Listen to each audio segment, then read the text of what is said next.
بسم اللہ الرحمن الرحیم۔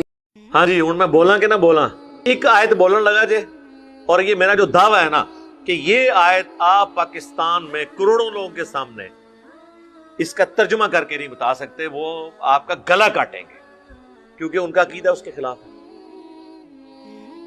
یہ آیت ان کو پیش کریں اور انہیں کہیں کہ آپ احمد بریلوی صاحب کا ترجمہ کنز الایمان نکالیں اور اس کا ترجمہ اس میں سے پڑھیں۔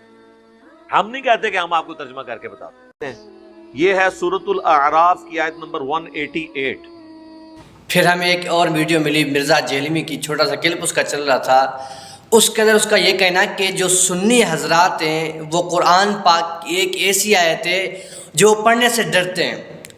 بھائی کیوں ڈرتے ہیں؟ اس لیے ڈرتے ہیں کہ اس کے اندر نبی پاک علیہ الصلوۃ والسلام کی تنقیص ہوتی ہے، اس لیے یہ آیت نہیں پڑھتے، اس کا ترجمہ نہیں کرتے۔ وہ سنی کیوں نہیں پڑھتے آیت؟ کیا وہ آیت قرآن پاک کے اندر نہیں؟ اس کا ترجمہ کسی نے نہیں لکھا؟ میں آپ کو بتاتا ہوں، اس آیت کا ترجمہ کر کے اس کی تفسیر بھی بتاؤں گا، اس آیت کے اندر کیا کہا گیا ہے، اس آیت کا مقصد کیا ہے۔ میں صرف ترجمہ نہیں بلکہ ترجمے کے ساتھ تفسیر بھی بیان کروں گا۔ وہ آیت کون سی ہے؟ وہ آیت سورہ اعراف کی آیت نمبر 188 ہے، 188۔ اس کا کہنا ہے کہ یہ سنی نہیں پڑھتے، میں پڑھ دیتا ہوں، آپ ٹینشن نہیں لیں، سنی پڑھ لیتے ہیں پر آپ پر پہنچتی نہیں ہوگی۔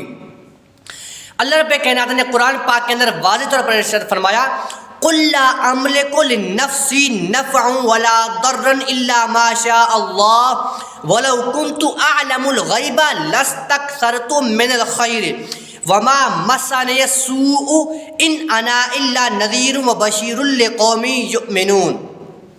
سورہ اعراف آیت نمبر 188۔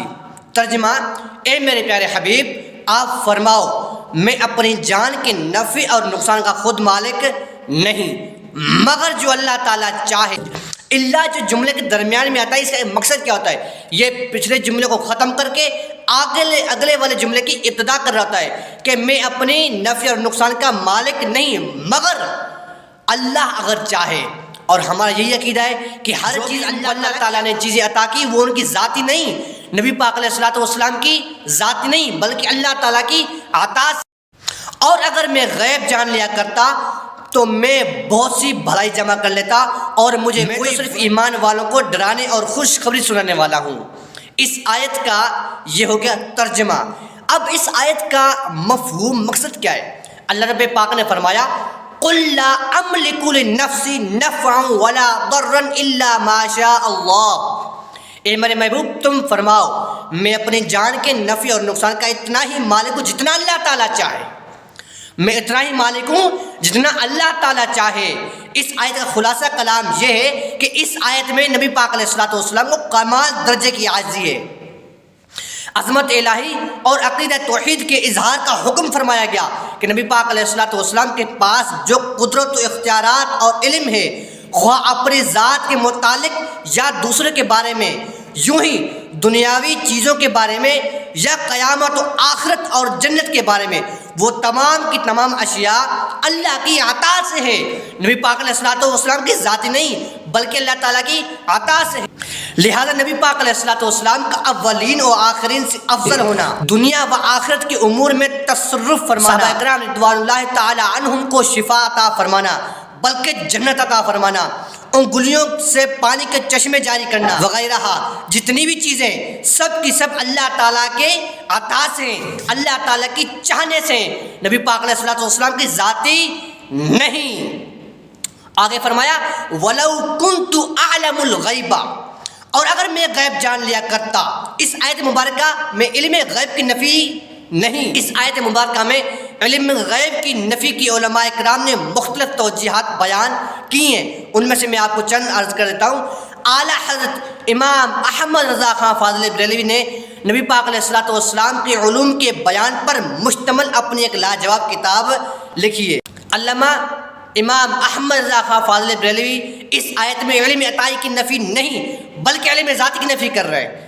اعلیٰ حضرت اس آیت سے مراد علم عطائی کی نفی نہیں بلکہ علم ذاتی کی نفی کر رہے ہیں، یعنی نبی پاک علیہ الصلوۃ والسلام کے پاس جتنا بھی علم ہے وہ اللہ تعالیٰ کی عطا سے ہے، ذاتی نہیں۔ علم ذاتی جو ہے صرف اللہ تعالیٰ کے پاس ہے، علم عطائی جو ہے وہ ہر انسان کے پاس ہے، علم ذاتی اللہ تعالیٰ کے پاس ہے، علم ذاتی کسی اور کے پاس نہیں۔ اسی طرح امام قاضی عیاض علیہ الرحمہ شفا شریف میں فرماتے ہیں نبی پاک علیہ الصلوۃ والسلام کے معجزات میں سے یہ ہے کہ اللہ تعالیٰ نے آپ علیہ الصلوۃ والسلام کو غیوب پر مطلع فرمایا اور آئندہ ہونے والے واقعات سے باخبر کیا۔ اس باب میں احادیث کا وہ بحر ذخائر ہے کہ کوئی اس کی گہرائی جان ہی نہیں سکتا۔ علیہ الصلوۃ والسلام کے معجزات میں سے ایک ایسا معجزہ جو یقین اور وثوق سے معلوم ہے اور ہم تک اس کی خبر متواتر طریقے سے کثرت سے پہنچتی ہیں اور غیب پر مطلع ان احادیث کے معنی و مطالب آپس میں متحد ہیں۔ شفا شریف صفحہ نمبر 335-336۔ اسی طرح علامہ شہاب الدین احمد بن محمد خفاجی علیہ الرحمہ فرماتے ہیں یہ وضاحت ان قرآنی آیات کے منافی نہیں جن میں ارشاد فرمایا گیا کہ اللہ تعالیٰ کے علاوہ اور کوئی غیب نہیں جان سکتا، اور اس آیت کریمہ وَلَوْ كُنْتُ أَعْلَمُ الْغَيْبَ لَاسْتَكْثَرْتُ مِنَ الْخَيْرِ، میں کسی واسطے کے بغیر یعنی علم ذاتی کی نفی کی گئی۔ البتہ اللہ تعالیٰ کے بتانے سے نبی پاک علیہ الصلوۃ والسلام کا غیب پر مطلع ہونا ثابت ہے۔ اس کی دلیل اللہ تعالیٰ نے قرآن پاک کے اندر فرمایا عالم الغیب فلا یظہر علی غیبہ احدا الا من ارتضی من رسول، سورہ جن آیت نمبر 26-27۔ ترجمہ کنز العرفان، غیب کا جاننے والا اپنے غیب پر کسی کو مکمل اطلاع نہیں دیتا سوائے اپنے پسندیدہ رسولوں کے۔ اسی طرح یہ کلام ادب و تواضع کے طور پر ہے۔ علامہ علی بن محمد خازن علیہ الرحمہ فرماتے اس آیت میں اس بات کا احتمال ہے کہ نبی پاک علیہ الصلوۃ والسلام نے یہ کلام تواضع اور ادب کے طور پر فرمایا ہو، اور مطلب یہ کہ میں غیب نہیں جانتا مگر کہ اللہ تعالیٰ نے جس کی مجھے اطلاع دی اور جو میرے لیے مقرر فرمایا میں صرف اتنا ہی جانتا ہوں، میں اپنی طرف سے کچھ نہیں جانتا، جو اللہ تعالیٰ کی طرف سے عطا ہوتا ہے میں اتنا ہی جانتا ہوں۔ اس آیت میں فی الحال غیب جاننے کی نفی ہے، مستقبل میں نہ جاننے پر کوئی دلیل ثابت نہیں۔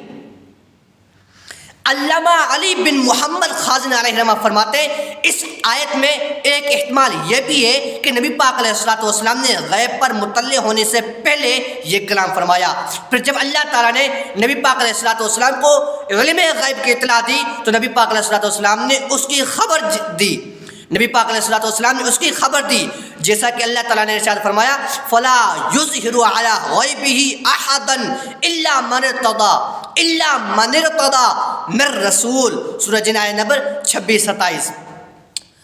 غیب کا جاننے والا اپنے غیب پر کسی کو مکمل طور پر اطلاع نہیں دیتا سوائے اپنے پسندیدہ رسولوں کے۔ یہ کلام کفار کے سوالوں پر صادر ہوتا ہے۔ علامہ علی بن محمد خازن علیہ الرحمہ فرماتے ہیں اس آیت میں کفار کے سوال کے جواب میں صادر ہوا ہے۔ پھر اس کے بعد اللہ تعالیٰ نے غیبی اشیاء کو نبی پاک علیہ الصلوۃ والسلام پر ظاہر کیا اور نبی پاک علیہ الصلوۃ والسلام نے ان کی خبر دی تاکہ یہ نبی پاک علیہ الصلوۃ والسلام کا معجزہ اور آپ علیہ الصلوۃ والسلام کی نبوت صحیح ہونے پر دلیل بن جائے۔ آگے لستکثرت من الخیر، تو میں بہت سی بھلائی جمع کر لیتا۔ اعلیٰ حضرت امام اہل سنت امام احمد رضا خان فاضل بریلوی فرماتے ہیں بھلائی جمع کرنا اور برائی نہ پہنچنا اس کے اختیار میں ہو سکتا ہے، اسی کے اختیار میں ہو سکتا ہے، اور جو ذاتی قدرت رکھے اور ذاتی قدرت وہی رکھے گا جس کا علم بھی ذاتی ہو، کیونکہ جس کی ایک صفت ذاتی ہے اس کے تمام صفات ذاتی ہیں، جس کی ایک صفت ذاتی ہو اس کی تمام صفات ذاتی ہیں۔ تو معنی یہ ہوئے کہ اگر مجھے غیب کا علم ذاتی ہوتا تو میں قدرت بھی ذاتی ہوتی اور میں بھلائی جمع کر لیتا اور نہ برائی پہنچنے دیتا۔ بھلائی سے مراد راحتیں اور کامیابیاں اور دشمنوں پر غلبہ پانا ہے، اور برائی سے تنگی اور تکلیف اور دشمنوں پر غالب آنا ہے۔